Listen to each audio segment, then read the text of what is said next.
அஸ்ஸலாமு அலைக்கும். இன்றைக்கி நம்ம சேனலில் ஃப்ரைடு விங்ஸும் அதுக்கு ஒரு சாஸும் நான் செஞ்சு காமிக்க போகிறேன். ஃப்ரைடு விங்ஸ் செய்கிறதுக்கு தேவையான பொருட்களை இப்போ பார்த்துடலாம். 2 கிலோ விங்ஸ் எடுத்து வச்சுருக்கிறேன்.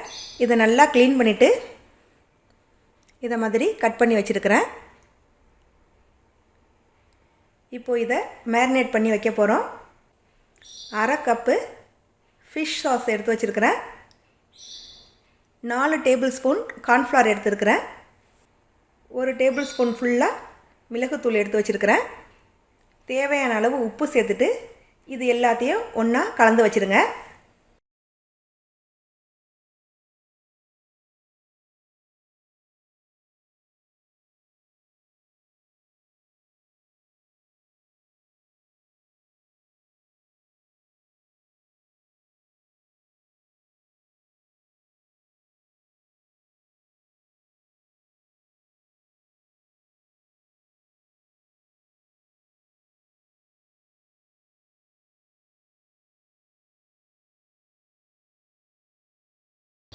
அடுத்தது பார்த்திங்கன்னா ஃப்ரைடு சிக்கன் செய்கிறதுக்கு தேவையான மேல் மாவு ரெடி பண்ணிடலாம். 2 கப்பு மைதா மாவு எடுத்துக்கிறேன்.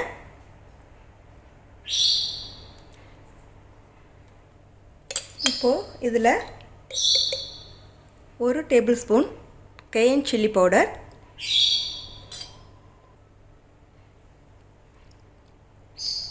1/2 டீஸ்பூன் பெப்ரிக்கா பவுடர், 1/4 டீஸ்பூன் மிளகுத்தூள், 1 டேபிள் ஸ்பூன் கார்லிக் பவுடர், கொஞ்சமாக ஒரிகானோ. இந்த மாவுக்கு தேவையான அளவு உப்பு சேர்த்துட்டு இது நல்லா கலந்து வச்சுருங்க. இதுவும் ரெடி ஆயிடுச்சு. அடுத்தது நம்ம சீஸ் சாஸ் ரெடி பண்ணிக்கலாம். ஒரு பேன் அடுப்பில் வச்சுட்டு அதில் கொஞ்சமாக பட்டர் சேர்த்துக்கங்க. பட்டர் நல்லா மெல்ட் ஆகட்டும், தீயாத அளவுக்கு பார்த்துக்கங்க. இப்போது இதில் 1 டேபிள் ஸ்பூன் மைதா மாவு சேர்க்குறேன். சேர்த்துட்டு கட்டி இல்லாமல் நல்லா கரைச்சிடுங்க.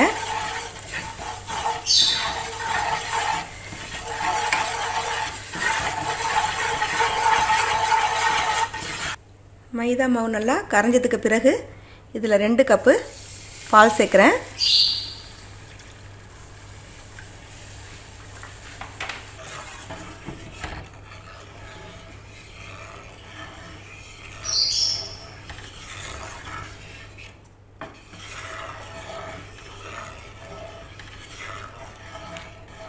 பால் நல்லா சூடு வரட்டும். பால் இப்போது கொஞ்சம் சூடு வந்திருக்குது. இதில் இப்போது கொஞ்சமாக பெப்பரிக்கா, கொஞ்சமாக கேயன் சில்லி பவுடர், கொஞ்சமாக கார்லிக் பவுடர், அதே அளவு பிளாக் பெப்பர், அதே அளவு ஆனியன் பவுடர் சேர்த்துட்டு கட்டி இல்லாமல் இதை நல்லா கரைச்சி விட்டுருங்க.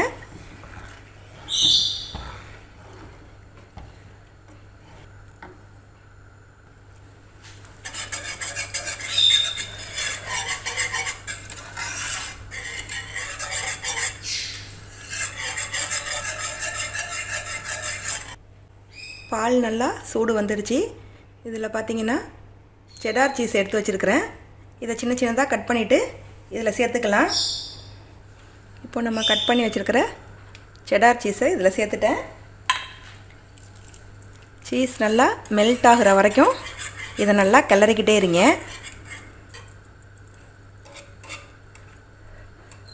இப்போ இதில் 100 கிராம் நான் சேர்த்துருக்குறேன்.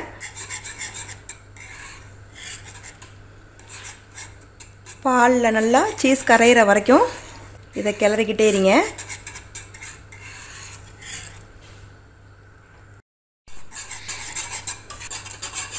சாஸ் பார்க்குறதுக்கு தண்ணியாக இருந்துச்சுன்னா நீங்கள் இன்னும் கொஞ்சம் சீஸ் சேர்த்துக்கோங்க.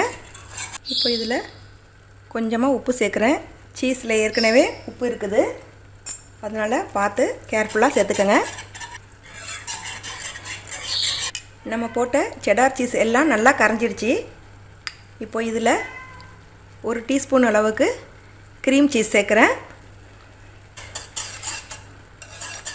க்ரீம் சீஸ் சேர்த்துட்டு நல்லா கலந்து விட்டுருங்க.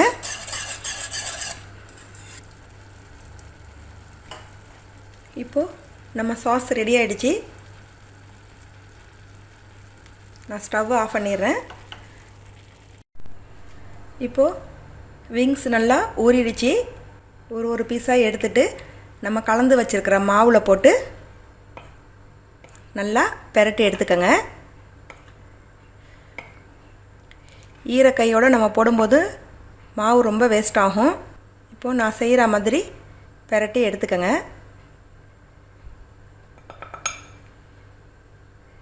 இதை மாதிரி பெரட்டி எடுத்துக்கோங்க. இதே மாதிரி ஒரு பீஸாக போட்டு நம்ம பெரட்டி எடுத்துடலாம். இதே மாதிரியே எல்லா பீஸையும் நம்ம செஞ்சு வச்சிடலாம். எல்லா விங்ஸையும் மாவில் பெரட்டி வச்சுட்டேன். இப்போ ஒரு கடாய் அடுப்பில் வச்சுட்டு இதில் தேவையான அளவு எண்ணெய் சேர்த்துடுங்க.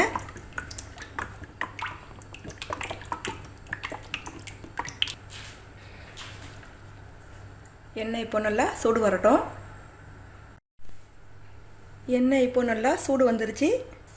நம்ம இப்போ இதில் விங்ஸை சேர்த்துடலாம்.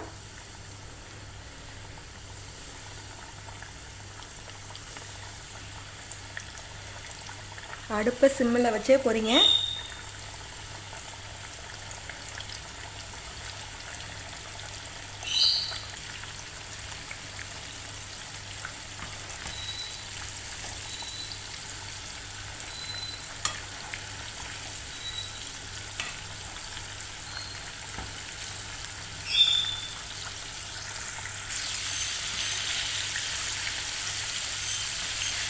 நல்லா 2 பக்கமும் வேகிற வரைக்கும் இதை பொரிச்சு எடுங்க.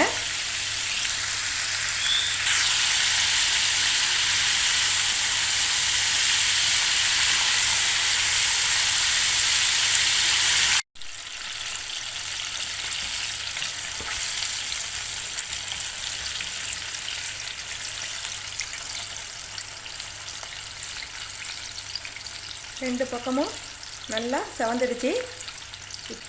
இப்போ இதை எடுத்துடுறேன். எண்ணெயை நல்லா வடிச்சிட்டு எடுத்துடுங்க.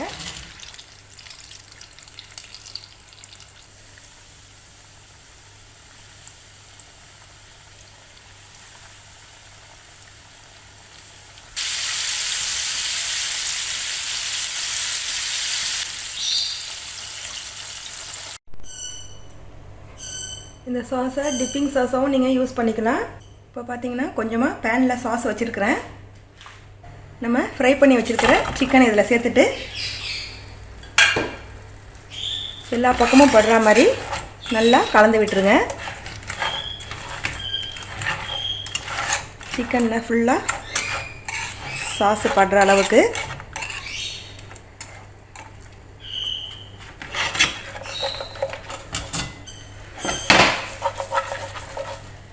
இப்போ நம்ம ஸ்டவ் ஆஃப் பண்ணிடலாம். இப்போது நம்ம விங்ஸ் ரெடி ஆகிடுச்சு. இந்த ரெசிபியை நீங்களும் வீட்டில் கண்டிப்பாக ட்ரை பண்ணி பாருங்கள். இன்ஷா அல்லாஹ் அடுத்த வீடியோவில் சந்திக்கிறேன். அஸ்ஸலாமு அலைக்கும்.